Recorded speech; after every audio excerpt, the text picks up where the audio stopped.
Hi, everybody. Dion here. One of the prevailing thoughts out there is that you can't measure the impact of soft skills, and not directly. And I didn't think that was true. And sometimes I'm a bit of a contrarian. And I wanted to set out to figure out a way to actually measure the impact of soft skills. And so, with that, what you're looking at is the Revenue by Design Leadership Pulse Assessment. And what I did is I built an assessment calculator and then tied it to revenue. So bear with me as we walk through this. I'm not going to walk through all of it because I know just in the interest of time. So what we did is we took 5 key areas: clarity, communication, culture, conversion, and consistency. Now, for some of you, you might be going, conversion is kind of a hard skill. It is. And so the reason behind that is we wanted to see a couple of things. So we set out to perform a hypothesis. Well, we set out to perform an experiment to prove or disprove my hypothesis that actually you can measure the impact of soft skills and impact it very well. So that's what we're doing with this across these 5 areas. Now, I would be remiss if I didn't say the purpose of this assessment is 100%, it's a self-assessment. We can take it to have the team involved, but it's really first and foremost designed to have leaders self-assess, okay, in some key broad areas. It's not meant to be a beat down. It's meant to be more of a spotlight and show us where maybe we thought we were doing well, but we weren't. And maybe where we thought we weren't doing well, we are at the end of the day. So it's simply an assessment tool for us as leaders, for those of us who want to get better. So the instructions, there's an instruction tab here, but it's really stream of consciousness. Go through on a scale of 1 to 5 and rate yourself on these things, if you will. 5 is I do them all of the time. 4 is I do these things, or I think these things are true 80% of the time. 5 is 50%. 3 is 20%. And 1 is, I don't know, I'm not tracking it. So from clarity, again, you're going to go through these and answer these. A lot of times what we see in clarity is I regularly communicate the why isn't always very consistent, right? So that's the whole point of this, is it's designed to make us think. Because when the going gets tough, and it always does, our stressed out persona comes out, and maybe we're dictating instead of explaining or collaborating with our team. And that is okay. It happens. Stress makes us ugly. So the goal, though, is to raise our awareness around it so that we can either recover from it quicker or simply address it before it even happens.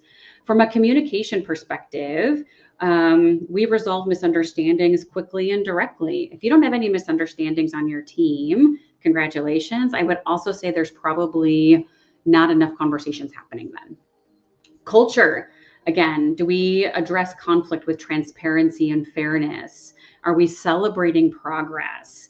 I'm a huge fan of neuroscience. And our brain, we are wired as humans for 2 things. 1, to survey for danger just based upon survival. That probably won't ever change. But we're also wired to do things that give us joy. So if the best example are babies, right? The minute you give them positive praise, they keep doing it. So you get to decide as a leader which way you want to lead: positive praise or the negative beat downs. I'm not saying that's you, but I mean, constructive feedback isn't a beat down. So there's a way to do it effectively. So then we want to think about conversion. Do we have clear KPIs? Have we made this line 37 of my team consistently meets or exceeds targets? That's a good one. Is your team meeting and exceeding targets consistently, meeting 80% of the time, 50, 20? And then, of course, consistency. You can see in this assessment here, the consistency score is a 7. So we are going to have a really hard time reconciling a few things here. So as a leader, your whole point is to go through this, complete it, and then take a step back.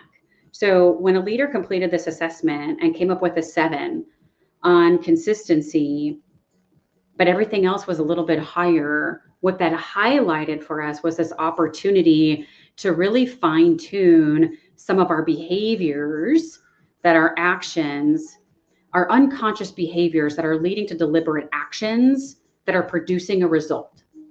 Now, that result might not be a good thing, but we want it to be. So the whole purpose of this is to drive that awareness. As an example, I have a director that I'm working with, and through going through this exercise, they were able to see that the extra training that the team required, while good, wasn't necessarily being tracked to desired outcomes. So we devised a way where we were able to come up with, how is this extra training raising the impact of the team, whereby we're seeing better conversion through the funnel, if you will. So that's what I mean when I say, how are our unconscious behaviors driving deliberate actions to generate positive outcomes. So that's the purpose of this. Now, for some of you, you're going, Dion, you're kind of far into this and I haven't seen the ROI yet. So I created an ROI calculator, and I have vetted it with numerous enablement leaders as well as CXOs, CROs, and VPs of sales. And what we want to be able to do with this is look at our ROI at the end of the day. Again, we want to be able to take our unconscious behavior and get it to more of a deliberate action, which drives our deliberate positive outcome. So what you're looking at here in the yellow is everything that you are going to input. So in this case, the team size, if you change that number, if you've got 10 people and they're each responsible for $500,000 in revenue on an annual basis, annual number, okay? The investment, this assessment is available on my website for $97. So $97 investment. So that's how you would input that. And then on the purple fields are the numbers coming over from the assessment sheet themselves. Again, yellow is basically what you are inputting. And then, of course, the net gain is auto-calculated from the revenue lift field. Now, some of you might be going, how do I calculate the revenue lift? Once you complete the assessment, you're going to come here and then you'll complete step 1. So you make sure you enter your team size, enter your revenue per employee. Then you're going to start looking. The purple, again, is brought over from the previous sheet. And these are my scores as is. Okay. So where do I want to be on clarity, communication, culture, conversion, consistency? So I might just give myself an easy target because sometimes the lift can be pretty high. So maybe I don't want to go from a 12 to a 17. That's a 5-point difference. That's hard to do. Maybe I simply want to go to a 15. Okay. My change is an 18-point change. How you want to look at this is you cannot change everything all at once. It's too hard, it's too complicated, and you won't stick with it. So you want to work on one thing at a time.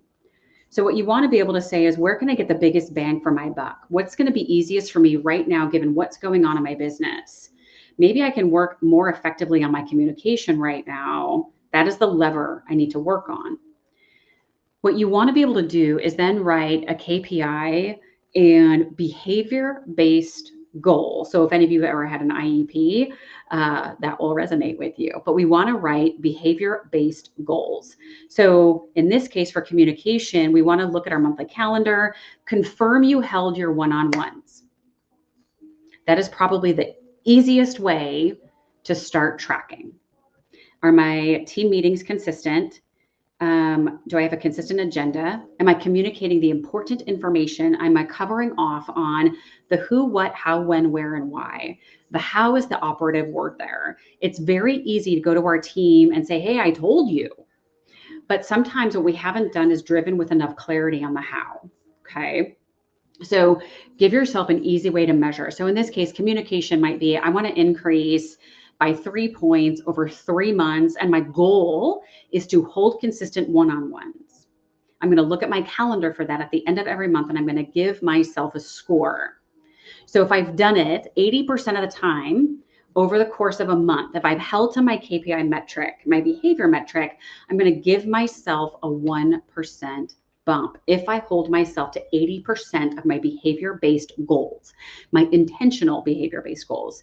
So this is where you keep track of this month over month, quarter over quarter, take a snapshot and go from there. Because again, if I do hold my one-on-ones and my team meetings and my QBRs, and I'm consistent with my communication, I have SOPs for 90% of the work I do. Over the course of 3 months, I'm going to give myself a 3% bump, right? Which moves this number from a net gain perspective from whatever it was at 1% to 3%. I can now track my net gain by simply having more effective communication. And communication from a one-on-one perspective, communication from an SOP perspective. Everybody knows what to do, why they're doing it, and how to do it. From a unified perspective, we're after unity, not uniformity. Okay, so that is how you would use this ROI chart.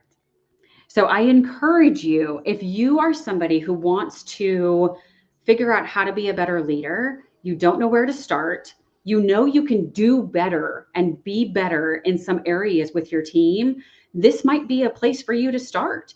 I encourage you to go and get the assessment, take that, and complete it, and then fill in the ROI calculator. Because as you can see here, step 3 is this is all auto-calculated at the end of the day. So over the course of a year, you can see an increase in roughly $800,000, which is an ROI of some astronomical number on an investment of 97 if you do the work.